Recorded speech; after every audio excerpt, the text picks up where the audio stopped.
Well, here I am in Treslothan Church. This is the equivalent for me to make the next point about prayer and what Jesus helps us with. Is I'm in the church because he was in the temple, and the temple was, to all intents and purposes, the Old Testament picture that we're given of what is now today's church. And we could go into another theological discussion about that.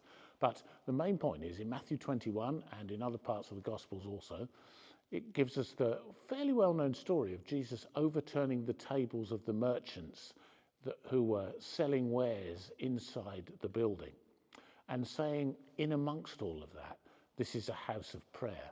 So one obvious place that I think people will be thinking about is that this should be a house of prayer. So amongst all those other examples we've so far given, this is one that is at the highlight of things, and we gather here together usually to pray, but sometimes on our own if the building is available and open. And as we gather together, Hebrews also tells us, Hebrews 10 or 11, Hebrews 10 tells us that we should continue to gather together.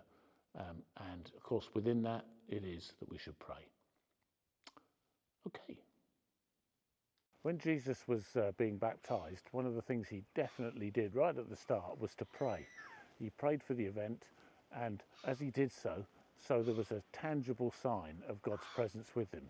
And that's just a reminder to us that when we pray, one of the things to think about is that praying for special events like baptisms and weddings, funerals, anything really significant. It's a bit like the ones I mentioned where you pray for big decisions, but in this case it's for special events. So Jesus models that as well, and that's a good reminder that we don't just turn up and enjoy the baptism or the wedding, but pray for it. So I'll leave you with that and move on to another place in a minute. Just one other aspect that's worth mentioning is that Jesus, when he was on the cross, actually prayed in two different ways. He prayed in Matthew 27, it talks about him talking to the Father, and then in Luke 23, we also get told that in his own suffering, he was praying for those who were hurting him. So for obvious reasons, we often turn to God more.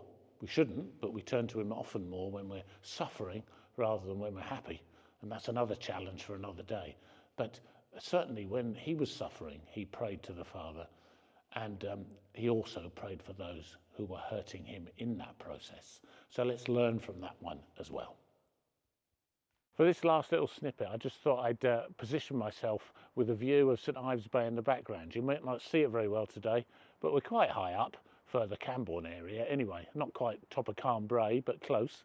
But I just wanted to mention one particular example of where Jesus took Peter, James and John to up the mountain to pray.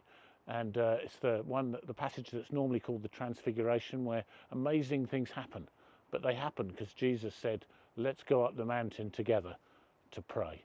So an example would be go up a mountain occasionally, or at least a big hill, where you get a lovely view and you get a different perspective on life and you can pray in a different way.